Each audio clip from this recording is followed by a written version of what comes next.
एक सन की राजा हर रोज सुबह अपनी रानी को खड़ी कर उसकी नथ में से 100 तीर निकालता और पूछता, है कोई इस धरती पर मेरे जैसा और कोई भी वीर मर्द? रानी बेचारी कहती कि नहीं महाराज, आप जैसा वीर पुरुष और कोई नहीं। समय बीता। एक बार रानी की माँ रानी से मिलने आई। जब उसने रानी की हालत देखी तो उसकी आंखों में पानी आ गया। बोली, बेटी ये कैसी हालत बना रखी है, बिल्कुल सूखी लकड़ी के समान हो गई हो। तुम्हें कोई बीमारी है, कोई दुख दे रहा है, या फिर तुम्हें समय से रोटी नहीं मिल रही? आखिर बात क्या है? अब रानी कैसे अपनी माँ को अपना दुख बताती कि राजा हर रोज सुबह उसे खड़ी कर उसकी नथ में से 100 तीर निकालता है। हर तीर में उसका कलेजा बाहर आने को हो जाता है। अगर वो जरा सी भी हिली या राजा जरा सा भी चुका तो प्राण गए। पर जब माँ ने बार बार दबाव देकर रानी से पूछा, तब रानी बोली, क्या बताऊं माँ, किसी चीज की कोई कमी नहीं। अन्न का भंडार भरा हुआ है, पीने को अच्छा पानी है। तो फिर बात क्या है बेटी? माँ ने इस बार जब रानी का हाथ पकड़ अत्यंत रुदन स्वर में पूछा तो रानी टूट गई और अपनी वेदना प्रकट करते हुए कहा, माँ तुम्हारे जमाई राजा मेरी नाक की नथ में से 100 तीर निकालते हैं, जिससे मेरा हृदय थर थर कांपता है। मेरी तरफ आता हुआ हर तीर मुझे अपनी जिंदगी का आखिरी तीर प्रतीत होता है। यही बात मुझे हर समय अंदर ही अंदर खाए जाती है कि आज तेरा आखिरी दिन है, आज तेरा आखिरी दिन है। बस माँ, इसी चिंता के कारण कुछ भी खाना पीना मेरे हलक से नीचे नहीं उतरता। रानी की माँ ने हैरान होते हुए कहा, ये तुम क्या कह रही हो बेटी, ये कब हुआ? रानी बोली, माँ ये मत पूछो कब हुआ, ये पूछो कब नहीं हुआ। राजा हर रोज सुबह मुझे खड़ी करके सबसे पहले मेरी नथ में से 100 तीर निकालते हैं, उसके बाद ही अपना दिन शुरू करते हैं। बोली, कुछ बोलते भी हैं? रानी बोली, हाँ माँ कहते हैं। है इस धरती पर मेरे जैसा कोई और मर्द? रानी की माँ कुछ सोचते हुए बोली, बेटी चिंता मत कर, कल वो जब ऐसा पूछे तो कह देना, दुनिया में मर्द बहुत, घर नहीं तो बाहर बहुत, घर से बाहर निकलो शेर को स्वा शेर बहुत। इतना कह रानी की माँ अपनी बेटी से विदाई ले अपने घर चली गई। अब रानी को इंतजार था तो बस अगली सुबह का। राजा ने सोती हुई रानी को हाथ पकड़कर उठाया और कहा, रानी आ जाओ, समय हो गया। रानी ने सोचा, हे भगवान, बस आज और बच जाऊं, फिर तो जो माँ कहकर गई थी वो बोल दूंगी। और उठकर बाग में जाकर आंख बंद करके अपनी नथ पकड़कर खड़ी हो गई। राजा ने रोज की तरह एक के बाद एक 100 तीर रानी की नथ में से निकाले। तीर निकाल राजा बोला, बोल रानी, है दुनिया में मेरे जैसा कोई और शूरवीर मर्द? रानी हिम्मत जुटा बोली, महाराज दुनिया में शूरवीर मर्द बहुत, घर नहीं तो बाहर बहुत। आप बाहर निकल के देखो, शेर को सवा शेर बहुत। राजा हैरान होते हुए बोला, ठीक है रानी, अगर यही बात है तो कुछ खाने का सामान दो, मैं जा रहा हूँ बाहर शूरवीर मर्द देखने, मैं भी तो देखूं है कोई मुझसे ज्यादा शूरवीर मर्द इस दुनिया में। थोड़ा बहुत खाने पीने का सामान ले राजा निकल पड़ा। चलते चलते एक कच्चे रास्ते पर हो लिया। थोड़ी दूर ही चला तो आगे देखा, एक आदमी रास्ते के किनारे पर लेटा ऊपर की तरफ एकटक देख रहा है। राजा को बड़ा कौतूहल हुआ। ऊपर की तरफ देखा तो उसे सिवाय सूर्य की तेज किरणों के कुछ दिखाई नहीं दिया। गया जिज्ञासावश उसके पास और पूछा, क्यों भाई, ऊपर क्या देख रहे हो?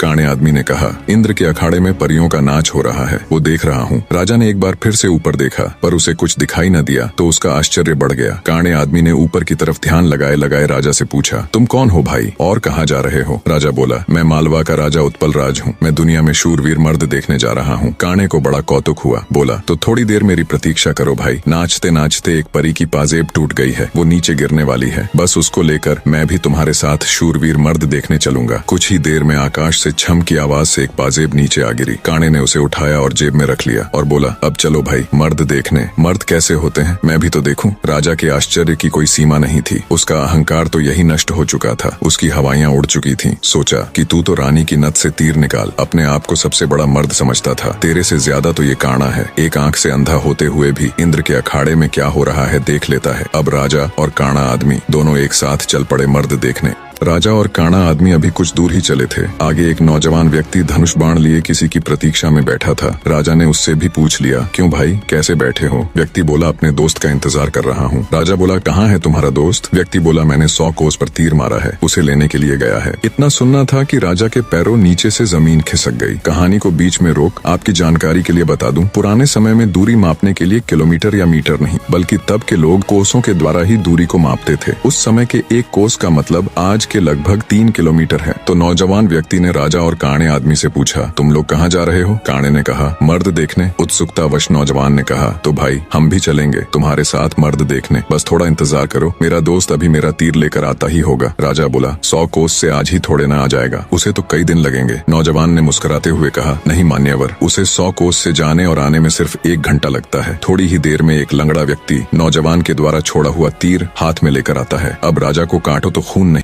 रानी की नथ में से तीर निकाल खुद को मर्द सूरमा समझने वाले राजा को अब एक से एक बड़े सूरमा टकरा रहे थे। वो जिस बिल में हाथ डाल रहा था वहीं से सांप फुफकारते हुए निकल रहे थे। एक काना आदमी जो एक आंख ना होते हुए भी इंद्र के अखाड़े में परियों का नाच देख रहा है। एक युवा पराक्रमी नौजवान 100 कोस तक तीर मार रहा है। एक अपाहिज लंगड़ा आदमी 100 कोस की दूरी सिर्फ 1 घंटे में नाप देता है। बोझिल कदमों के साथ राजा अब उन तीनों के साथ आगे चल पड़ता है। चलते चलते वे एक नगर में पहुंचे जहाँ एक राजा की लड़की का स्वयंवर चल रहा था। स्वयंवर की शर्त थी कि जो व्यक्ति 50 कोस से 2 घंटे में हंसता पान बोल सुपारी ला देगा उसी के साथ रानी का विवाह कर दिया जाएगा। चारों में से लंगड़ा ही इस काबिल था जो कोसों की दूरी मिनटों के हिसाब से तय कर सकता था। अंततः चारों की सलाह पर लंगड़ा व्यक्ति स्वयंवर की शर्त पूरी करने के लिए तैयार हो गया और शर्त अनुसार हंसता पान बोल सुपारी लाने के लिए चल पड़ा। रानी के स्वयंवर की शर्त अनुसार लंगड़ा व्यक्ति तेजी के साथ उस दिशा में बढ़ने लगा जहाँ हंसता पान बोल सुपारी का पेड़ था। अपनी दिव्य गति से थोड़े ही समय में वो उस पेड़ के पास जा पहुंचा। उसने सुपारी तोड़ी और अपनी जेब में डाल ली। सोचा अभी तो बहुत समय है, क्यों ना थोड़ी देर सुस्ता लिया जाए। ये सोचकर वो उस पेड़ के नीचे सुस्ताने के लिए लेट गया। ठंडी हवा के झोंकों से जल्दी ही उसकी आंख लग गई। उधर तीनों की समय बीतने के साथ साथ चिंता बढ़ रही थी। 2 घंटे पूरे होने को आए थे, बस थोड़ा समय ही बचा था। नौजवान तीरंदाज ने कहा, इतना समय तो उसे कभी नहीं लगता, जरूर कुछ बात है। काने आदमी ने कहा, रुको मैं देखता हूँ। जब काने ने देखा तो वो पेड़ के नीचे सो रहा था और पेड़ से एक खूंखार जहरीला सांप उसे काटने के लिए उसकी तरफ बढ़ रहा था। जब ये बात उसने साथियों को बताई कि वो तो सो रहा है और एक जहरीला सांप उसकी तरफ बढ़ रहा है, तब तीरंदाज नौजवान ने काने से कहा, तुम मेरे तीर का निशाना सांप के फन पर लगाओ। काने ने कहा, हाँ ये ठीक है, निशाना लगाकर मैं हुंकारा भरूं तब तुम तीर छोड़ देना। काने ने तीर को सांप के फन की दिशा में लगाकर जैसे ही हूँ कहा, तीरंदाज ने तीर छोड़ दिया। तीर सीधा जाकर सांप के फन पर लगा और धड़ाक की आवाज के साथ सांप नीचे गिर गया। आवाज सुन लंगड़ा आदमी हड़बड़ाहट के साथ उठकर बैठ गया। देखा तो एक जहरीला सांप उसके पास मरा पड़ा है और उसके दोस्त का तीर सांप को लगा हुआ है। सारा माजरा समझते उसे देर न लगी। वो दिव्य गति से नगर की ओर दौड़ा। समय रहते वो हंसता पान बोल सुपारी लेकर राजमहल पहुंच गया। अब समस्या ये थी कि राजकुमारी पर असली हक किसका है। राजा अगर घर से मर्द देखने नहीं चलता तो ये सारा किस्सा ही शुरू नहीं होता। काना अगर अपनी दिव्य दृष्टि से देखकर लंगड़े व्यक्ति को सांप से नहीं बचाता तो राजकुमारी के स्वयंवर की शर्त कैसे पूरी होती। नौजवान तीरंदाज के पास 100 कोस तीर चलाने की क्षमता न होती तो भी उसके मित्र को सांप डस लेता और शर्त पूरी नहीं होती। लंगड़े व्यक्ति के पास दिव्य गति न होती तो भी राजकुमारी स्वयंवर की शर्त पूरी न होती।